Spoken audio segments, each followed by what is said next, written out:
Some good news from Eskom. The power utility says the probability of load shedding remains low until the 13th of January. Eskom hopes to use the December period to intensify maintenance activities. For more on this, we're joined by Eskom CEO Phakamani Hadebe. Good evening, sir, and thank you very much for joining us. What actually happened? Why are you anticipating this particular situation? We have spent quite a lot of time on maintenance, Mr. Vogel. As we are talking now, we have brought back 4 units that were not on business. That will give us roughly 2,000 megawatts. But over and above that, by January, we hope to put in another 800 megawatts, which will take us up until March. End of March, we'll have put another 2,200 megawatts. So the story looks much better, and we have been able to do so because we have paid particular attention on maintenance. Why did you not pay attention to maintenance before? We have been paying attention on maintenance, but the challenges that we are currently facing are not something that happened only or started happening this year. If you are looking at the spend on maintenance at Eskom, it started from 2014-2015 to decrease from a high annually of about 26 billion. It has come down to 20 billion. Then when we moved in about 10 months back, we then benchmarked this against the previous spend, which was 20 billion, and we came at 19 billion. And we have spent roughly about 10.5 billion of that. So whether we will have increased it to 30 billion or so, it wouldn't have changed the situation. The truth of the matter is that Eskom has been driving this car at 120 kilometers for the past 5-7 years, and that's the price we're paying of systems falling. You don't think it's perhaps about the choices that you as management actually decided to make to, as one argument goes, service your loans at the expense of maintaining your facilities? Yeah, there's a truth in that, But you should remember that Eskom has been undergoing financial strain in the past 10 years. So what Eskom was trying to do to save as much as possible in areas where it could be saved. And unfortunately, maintenance from time to time tends to be the easiest way out. That was wrong. And we should apologize to South Africans, although we've been there for 10 months. But it should have been done differently. If spend had been kept roughly at about 26 billion, 25 billion, consistently over the lifespan of about 5-6 years, we wouldn't be where we are. But let me further highlight that since we have these power stations that are aging with an average age of 35 to 40 years, one would have expected that from 2014, 2015, actually the spend on maintenance increases than decreasing. These are the problems we're facing. So we are in a situation where from time to time the machines trip and they have to be fixed. But over and above that, you still have a long unplanned maintenance. If I can give you, Mr. Vogel, just an example of how Eskom works. We have installed capacity of about 45,000 megawatts. And out of that 45,000 megawatts, unfortunately, we have unplanned maintenance roughly between 10 and 11,000. Then we have planned maintenance. Those are planned maintenance because we have to prepare for winter. That are 5,000 to 6,000. So from 45,000, we are less roughly about 16,000 of what you could be using. That then brings down the availability of energy to roughly about 29,000, 30,000. But in winter, the average demand of electricity in South Africa will be somewhere at 29,000, 30,000. But because of that tight net, if the demand increases to about 29.5 to 31%, we use our reserves. That is to use diesel on one side or to use power storage, that's water. But we ran out of diesel because we bought almost everything around South Africa.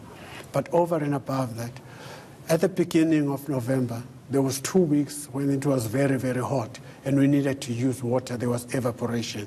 Then it started. It could have been avoided, and we apologize to South Africa. So you are prepared to concede that with the benefit of hindsight, you could have taken a better decision, and you are taking responsibility for that, or at least in part, as a person who has been there for 10 months. Yes, I've been there for 10 months, and I take both the bad and the good of Eskom. What I'm just trying to highlight is that the problem did not start this year. It's been the challenges that we're building up for quite some time. But which, of course, you were there to actually change. But I want us to talk about the... I just want to highlight, without being defensive, but we've been there for this short space of time. Yes. I don't think we'll have had energy and the time to deal with all these challenges. But I do take full responsibility on that. Okay. Now let's talk then about this 1.5 billion rand loan. What is it going to do exactly? No, it's about transmission. The lines that you see when you're walking in South Africa, that is the backbone of electricity. And we have identified areas in Northern Cape as needing that kind of service, just to ensure that we do not only concentrate on Gauteng and the cities, major cities or metros, that South Africans all around do need such a facility. And we are happy that we have sourced the funding on that, so that every South African, wherever they are, they have access to reliable energy that they can use. Now, APD, which is giving you the loan, says it's supporting your efforts to diversify your energy mix. Yes. Now, is the loan where it's actually, is the money going to go to diversifying, or are you basically building extra capacity? No, it's extra capacity on transmission. You see, energy is broken into three. There's a generation where the coal plants now generate electricity. Then there's transmission that then transfer that electricity around South Africa. Then you have distribution that brings it to your home. So you need this whole network for efficient electricity supply and system. Now, I want to bring in at this point the fact that, I mean, you need a lot of money to do everything that you're going to do. There are reports that that talks are at an advanced stage where you want to get rid or dispose of some of your assets. No, we have looked at that, and you have challenges, And if, for example, you want to sell Medupi or Nkusile, you have to factor the cost of doing so and the value of what you want to sell. Now, Medupi originally was priced at roughly at about 59 billion. This has since increased to about 155 billion. Now, we are investigating as to how this increased 3 times fold. The risk that you are facing is that if you try to sell that or lease it back after you have sold it, maybe the price you are going to get will not be close to 150 billion because of some of the shenanigans that took place there. That leaves you with less chances or less options of selling it. Then you have another option. Another option will be to look at non-core business, like our finance institution, which is more on the mortgage side of business. But that will give you roughly about 8-9 billion. Now, if you are running an entity that has assets of 800 billion with a debt of 419 billion, that will not have too much of the impact. The truth of the matter is people concentrate when they're talking about Eskom on the cost and revenue side, which is the income statement. Yes, we're in trouble and we're doing something about this, which I can talk about it later. But the biggest elephant in the room is the balance sheet, because our debt has grown exponentially from 40 billion in 2007 to 419 billion in 2018. Well, from the reports, talks are at an advanced stage to sell your home loan business to African Rainbow Investments. Is that true? I'm not going to talk about those that are interested in it, but needless to say that there's an appetite, and we've been talking to quite a number of financial institutions. They are showing interest. There have been bottlenecks here and there. We're hoping that come February next year, that transaction will have been concluded. But we have deferred that to September or so. I would imagine the argument is overpriced. No, it's not about overpriced. Transactions of this sort from time to time take long to conclude. But I want to take you back to Medupi Kusile. I mean, why would that even be a consideration, considering the fact that, as you say, I mean, there have been these ever-rising costs. So the likelihood of you, like, really, realizing value there, I mean, what are the chances, really? The issue at hand is not that we want to sell Medupi. That's not what I'm trying to say. What I'm trying to highlight is that we had to look at various options that will optimize our balance sheet. And amongst those was to look at them and see whether are they the best option to deal with this issue. There are other options that we also look into, and we are currently talking to the shareholder to see the best case scenario. The truth of the matter is that Eskom can no longer be sustainable with the debt it has. And Eskom cannot be able to generate sufficient revenue to deal or plug the balance sheet. Then there must be some kind of partnership in dealing with that issue. Well, speaking of the shareholder, I mean, there's a story we're running with today, the minister responsible for local government, talking about the debt that that municipalities, have. Now, from your understanding, apparently there's been ongoing conversations over the past 8 months or so. What is your understanding of where things are, and in particular what the attitude of the shareholder is towards how or whether municipalities should be paying back? Mr. Vaughn, when we started this year in January, that non-performing part of the loan was sitting at 13.5 billion. That is municipalities. That has since increased to 18 billion. We're now facing a situation where each month the non-payment increased at least by 1 billion. If you add Soweto debt, the total debt increases to 30 billion. Now, this is not the solution that can be solved by Eskom alone.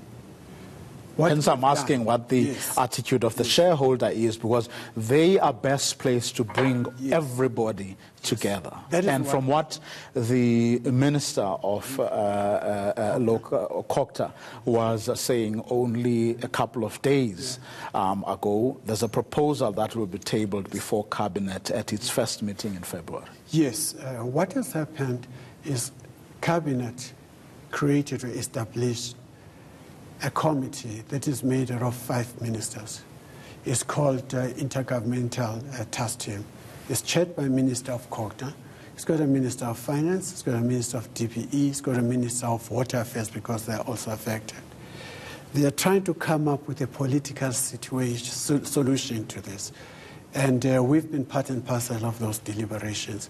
And we hope when it goes to Cabinet, a solution will come to this, because the situation is not sustainable. Well, if I read the attitude of local government, I was at a SAGA assembly only a couple of days ago. They actually want that written off. It's not about written off. It's about the options that we have at our disposal, and how do we ensure that Eskom is sustainable. That is a government decision that they have to make. Well, part of the argument that some of them are making is that, yes, they owe you, but the reality is that some of them simply can't afford to pay you. And then on top of that, and which they say is the reason why this debt keeps on escalating, is because you are then punishing them, with the interest, making it, even where they think something could be worked out, it becomes difficult, if not impossible, for them to enter into any arrangements with you? The biggest debtors in the space are not those municipalities that are really struggling. And we are willing to have a different solution to these municipalities that are having problems. And in fact, we have come forward to government and highlighted that we are willing to review the interest that's been charged for no payment. But each and every case, what is important is each and every case should be looked at its own merits. Well, what do you think are the reasons for those that can afford but aren't paying? I think there's been a culture in South Africa of non-payment. That's the first thing. And the second thing has been the municipalities that have been paid, or the customers paying through the municipalities, but money used for different things. That is why this needs a political solution. But they also have a grievance that part of the problem is, in fact, your mandate, in that you are playing everywhere, from distribution, generation, you are everywhere, and that is a problem for them because they too want to make some money, but they can't because you are in charge of every corner, basically. Well, Mr. Voko, that is something that is open for discussion. But are you willing for that debate to be opened and will you? It depends on the regulator. You know, it's not a decision that we can make. We have our own position, and they do have their own position. But ultimately, the regulator will have to make a call, because these are the licenses that we got from the regulator himself or herself. So we are not doing things that are unlawful. We're doing things within the prescriptions of the regulatory system that is currently operating. And if there's a need to change that regulatory framework, it's not the Eskom that has the power to do so, but it's the regulator that could do so. But when we move that route, it is important that we consider the negative implications that might be met by Eskom. But the ministers have been clear that whatever decision is made, it should not leave Eskom worse off. Mr. Hadebe, thank you very much for coming through this evening. Well, best of luck. Thank you so much, Mr. Voko. I can see that's where we're going to leave it. Eskom CEO Phakamani Hadebe.